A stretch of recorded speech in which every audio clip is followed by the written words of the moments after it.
Good afternoon. I'm Steve Lowry, the editor of the High-Low here at the Long Beach Post. Today we are joined by Reena Hajat Carroll. Reena, thanks for being here. Thank you Reena for is having me. you're terrific. Reena is executive director of California Conference for Equality and Justice.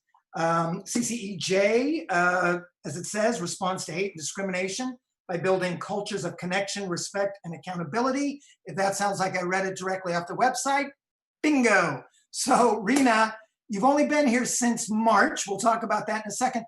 But in terms that everyone can understand, what is CCEJ's mission? How do you do what you do? Sure, Steve. CCEJ has been in the community for 60 years, and our mission is really pretty simple. It is to eliminate bias, bigotry, and racism through education, conflict mediation, and convening people. When you talk about that, how do people normally experience you? Do you come to them? Do they come to you? Is it through, things that you publish, or are you very much kind of a person-to-person type of organization? Yeah, it's really a hybrid. We do a number of youth programs serving middle and high school youth. The most kind of signature program is our Building Bridges camp, which we've had hundreds and hundreds of students go through over the years. So students come to us and we do a 3-day residential camp. And then we also offer a number of workplace trainings for schools and educators. So we're going to schools and workplaces. And then, of course, people are always welcome to come to us. Now, of course, it is not a coincidence that we're having Reena on today, given what has been going on in our neck of the woods and the world over the last couple of weeks. Reena, how has what CCEJ does changed, or has it changed over the past week to 10 days, given the events that have taken place? Yeah, thanks for the question. In terms of our core programming and our fundamental mission and values, we haven't had to change or pivot. We certainly, because of COVID, have had to change how we do what we do. But our most recent response to the events in the last 10 days has been our Elements of Racial Justice dialogue convenings. And that is just an opportunity to bring people together to talk about what they're feeling, to process their questions, reflect on what they're seeing and what they're learning about racial inequity. So we're able to do that through Zoom and just bring people together to talk in safe spaces in what we call racial affinity groups. So if you identify as white, you would sign up for the white group and talk to other white people about what you're experiencing. Hmm. Or you might sign up for the Asian or the Black or the people of color group as a way, again, just to speak with people who are in your same identity about what is going on. And the feeling about separating people this way is that there's maybe an idea that they may be more comfortable talking about things that they are uncomfortable, that they've kept kind of deep inside. Yeah, that's exactly right. It is really about having uncensored conversations. If we're going to make progress in this country around race relations, we have to be really authentic and real about what it is we subscribe to, our values, what narratives we believe in that are really kind of dictating the practices, our behaviors in the world. And you can't do that if you can't change those things if you don't get to have real conversations about what it is that you actually think. Now, do you actually sit in sometimes and listen to what goes on in these groups, or are they on their own? Yeah, no, these convenings are all staff led. CCEJ has about 17 staff. Our offices are in Long Beach, and so we are able to deploy all staff. We have a number of contractors and consultants that work with us, and the capacity has been interesting this last 10 days because we are busier than ever with phone calls, requests for people to ask us to come to their community groups, their workplaces, their kids' school, and have these conversations.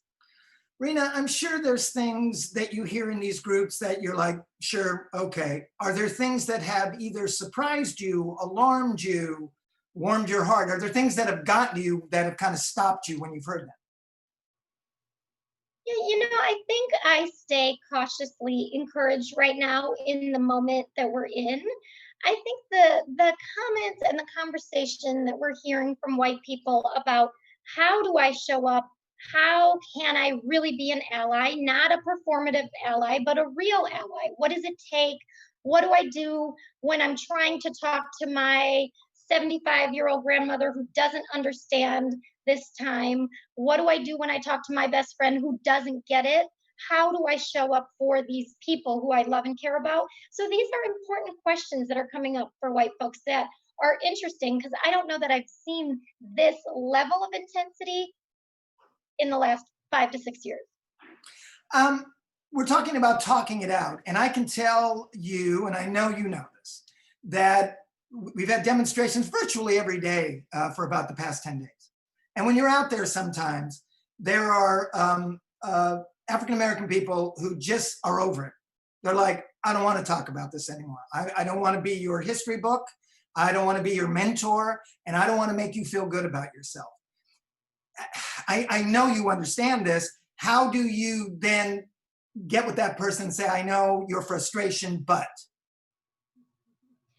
So, Steve, you don't. You don't. And this is exactly what the racial affinity groups are for. We are not trying to make Black people in this country the educators, the talkers. They have endured enough pain, enough harm. So, there's no reason to have them speak out again about what they're feeling. It should be obvious, right? And so, the work is about you, right? It's about people reading, asking questions, and doing their own work. But I say all that and say we do have opportunities for people to be in cross racial spaces. So it's not that these conversations are completely separated by race. We do have options. If the Black people or people of color want to talk to others, we do have that as an option. I want to talk to the people right now who are listening in to Reena. If you would like to participate, send a comment, send a question, please do this. This is obviously a very important subject and one that we need to keep communication open. We got our first one, Reena, so here you go. You ready? Are you willing to put together a presentation for law enforcement to help eliminate racial bias in the department? Have you done that before, or are you willing to do it in the future? Yeah, it's a really good question. Thank you so much. And I'll just reflect back to my time in Ferguson. So I was in St. Louis for 15 years before moving to LA. And, the timing is really important in terms of interacting with law enforcement. I will say right now is not the time. I think in the future, yes, we need to get through some of the hot emotion that is existing on all sides of the equation. We need to really understand what's going to happen with police reform and divestment.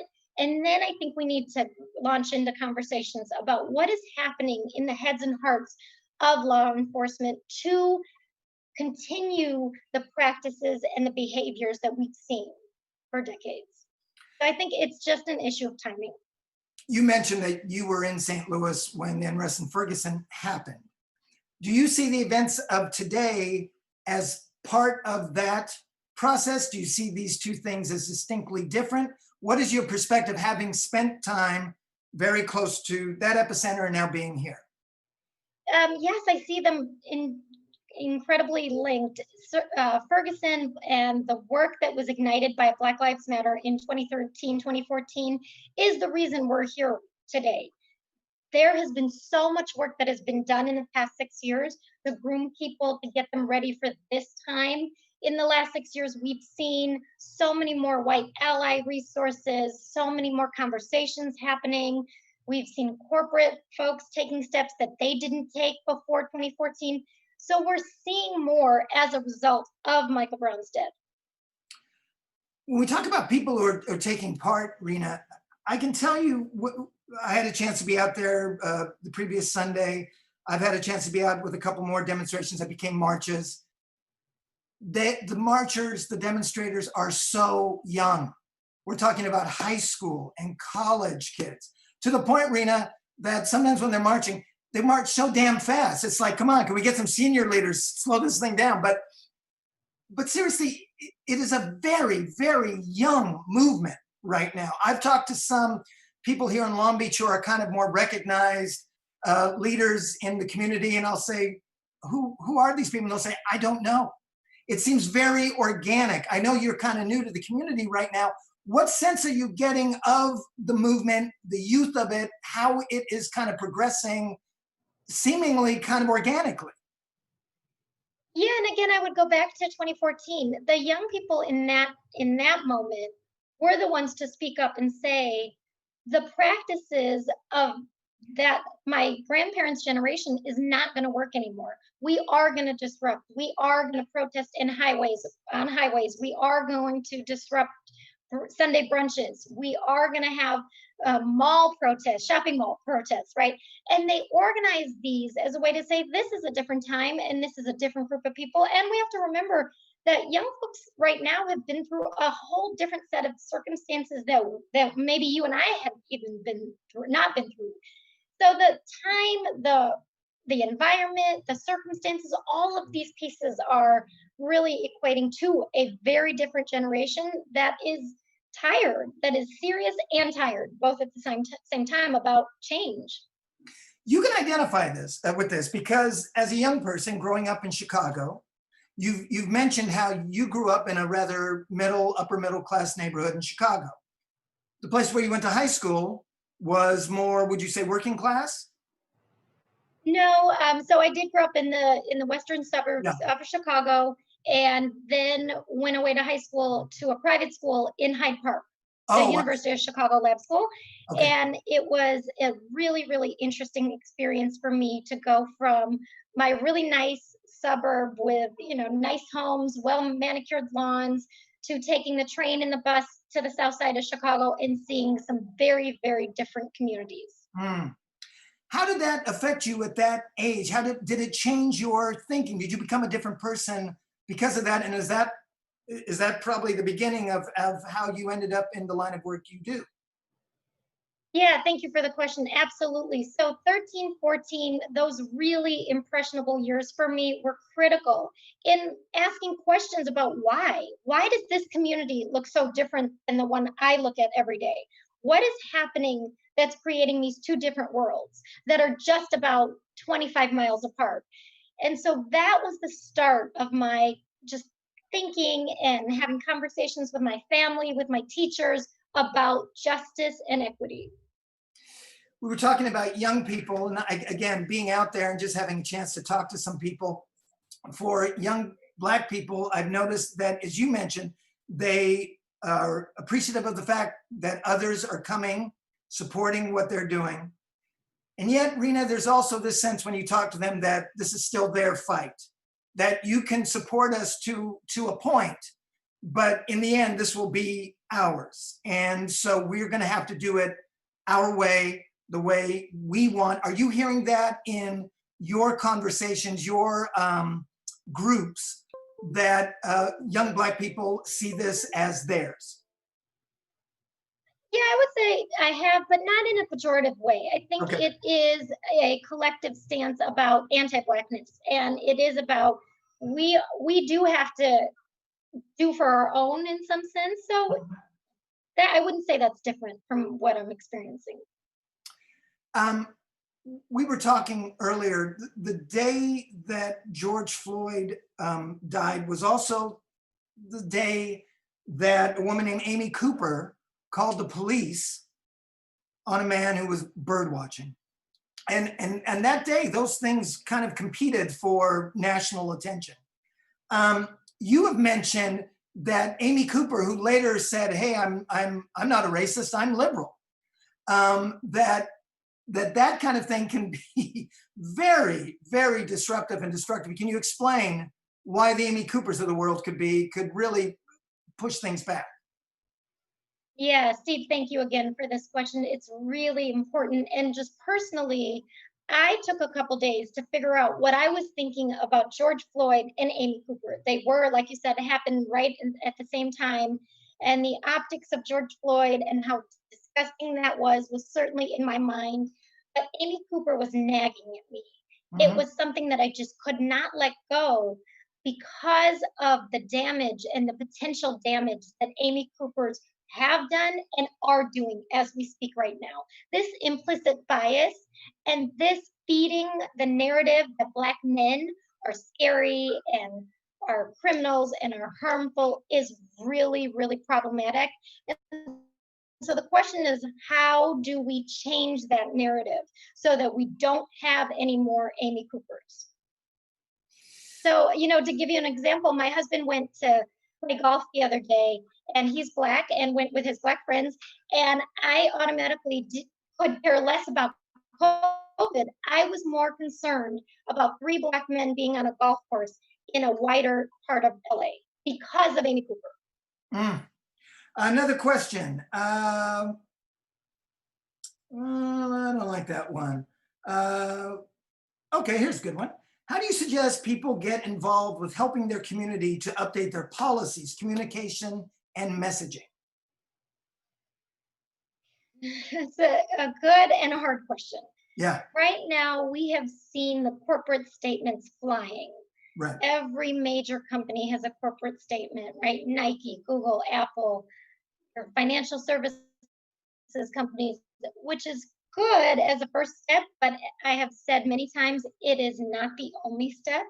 It is an important realization of your value for inclusion and equity and racial justice, but we can't stop with those words. It's more important for companies and organizations to really have a strategy that is long term, is not just one 90-minute, 2-hour diversity training.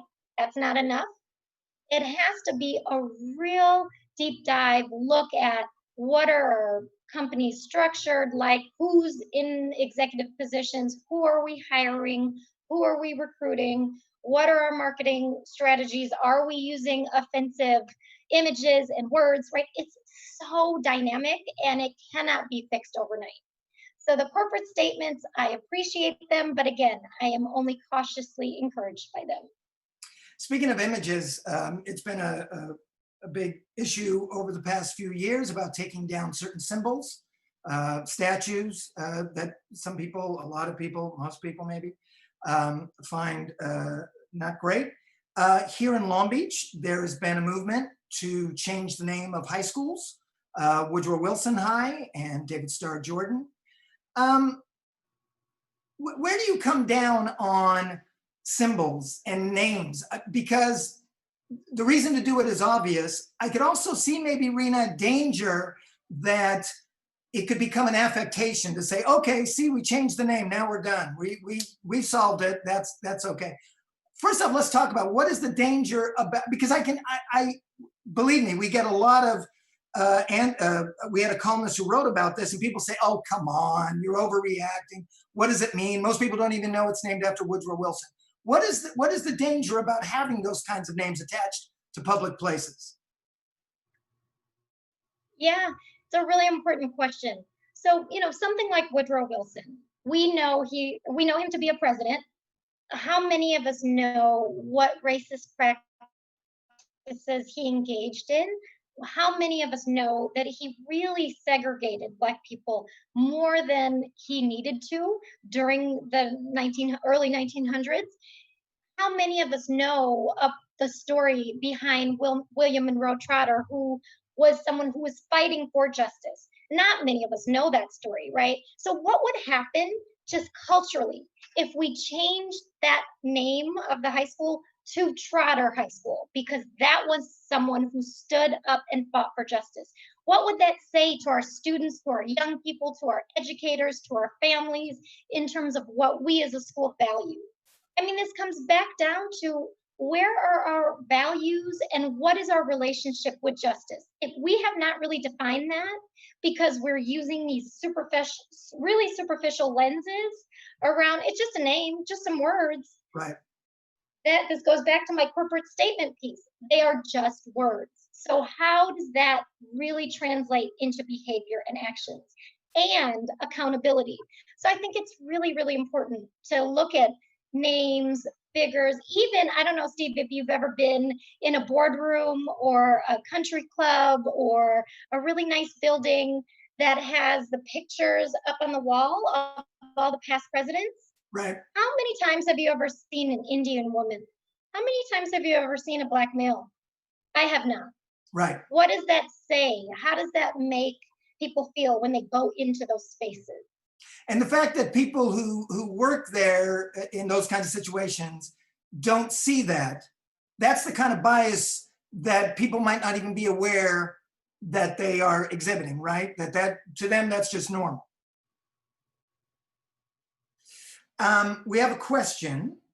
What do you suggest for people to do when they observe others who may be engaging in performative demonstrations? So someone maybe who is at a march or going someplace, but maybe doing it more for the look, for the social media boost, rather than actually being there for the right reason.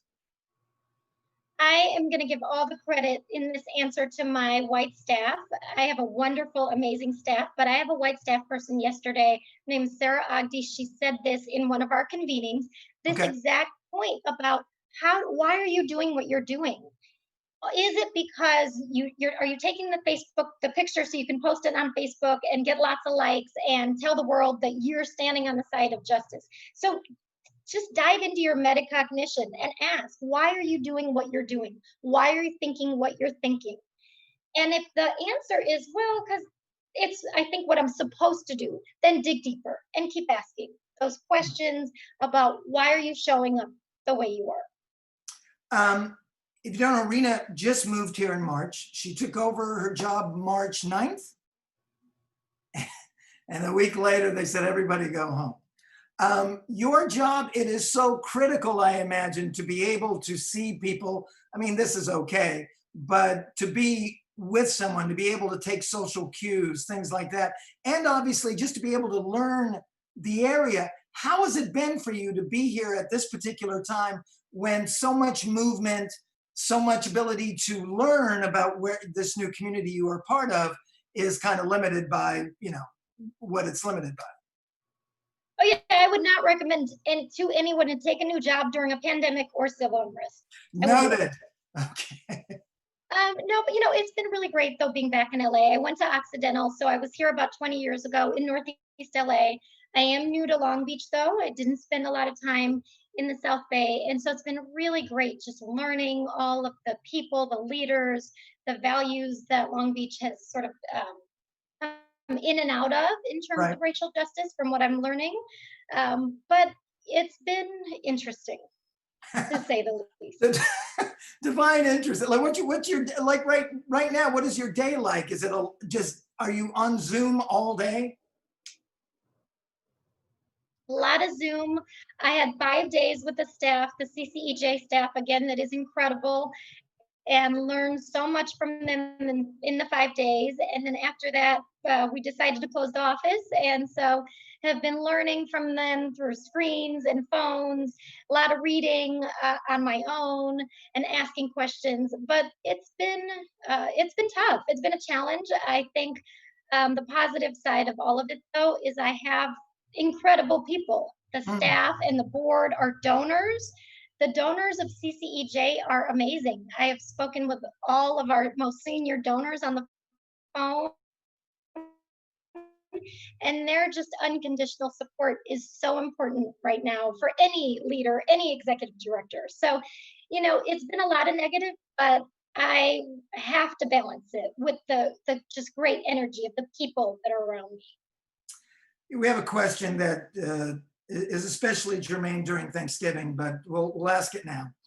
Do you have recommendations for people, adults, kids, who might not feel comfortable, it's coming, about racism, bias with family and close friends? These are people you love. These are people that you know are good people, and yet they may hold views that you find abhorrent. It's very difficult. What would you suggest? How do you bridge that gap? Yeah, absolutely.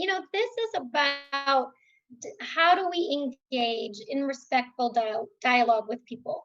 So it cannot be with your hands folded, Steve, you're so stupid, you're such a racist, I can't believe you just said that. We're not going to get anywhere with that.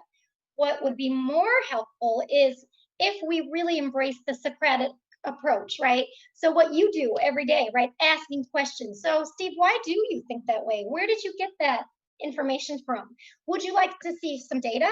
Would you like to maybe read an article that has a different perspective, right? It is about how do we respectfully engage so that we can try to move people. I have always said there is something that's very real about people, and it's the movable middle. There are people on both sides of the spectrum, people that will not move.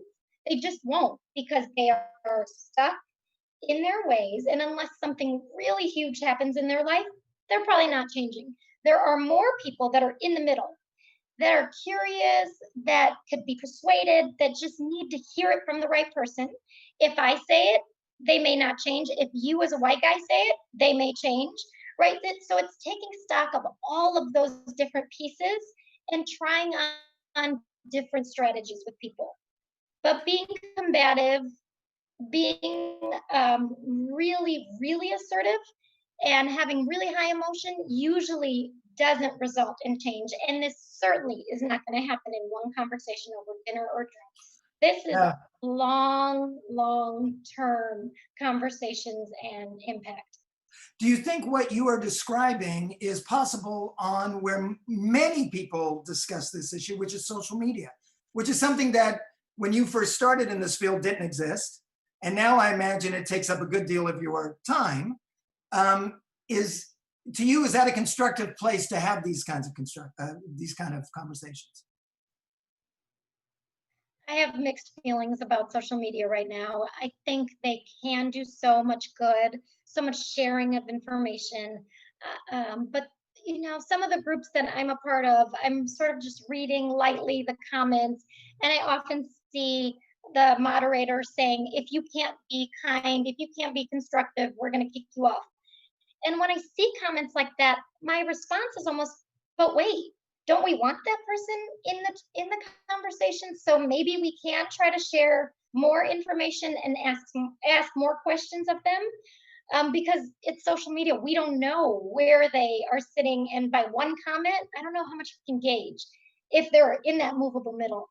So I think in terms of social media, it's really tough. But if you personally are struggling with it, I would say just as much as you can, take it offline.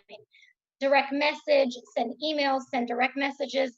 The back and forth banter, it's not helpful. No one gets anywhere. Your feelings get hurt. You get anxious. You're not sure what someone's going to say or not say. And it can just get, I think, a little bit dangerous, to be honest. So I would say the social media isn't the place for really deep, fundamental conversations about perspective. Sharing resources, I think, is great. If you ever have a chance to talk with Reena, do it. She's just so much fun to be around. She's wonderful. But I'm wondering, Reena, you spend every day dealing with, I think clearly, the most divisive issue in our country, an issue that can be horribly discouraging and ugly at times. How do you maintain your kind of optimism and energy with a subject that sometimes can truly beat us down? Yeah, it's hard. So, Steve, I shared with you before COVID, I would have my mango martini every night. That was always good, but I have not since COVID. Yeah. So everything is that much harder without vodka. But no, this is work that is really has to be your passion. And I've been doing it. I've been in space for about 20 years. And I had to take a break after Ferguson, after all of the speaking and the work and the training and holding space for so many people's pain and just emotion. I took a break, and I had to do that for me, for my own mental health. And so I did a quick 2-year stint in the early childhood field, which was a great, great break and reprieve. And it was also something that made me realize that I am not fulfilled as a person if I'm not doing my passion. And this is my passion. Bringing people together is my passion. And so that's it. Well, Reena, it's been a pleasure being with you. I hope one day we have that mango martini as we spoke of.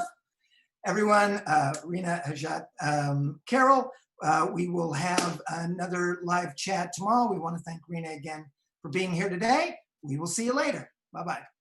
Thanks, Steve.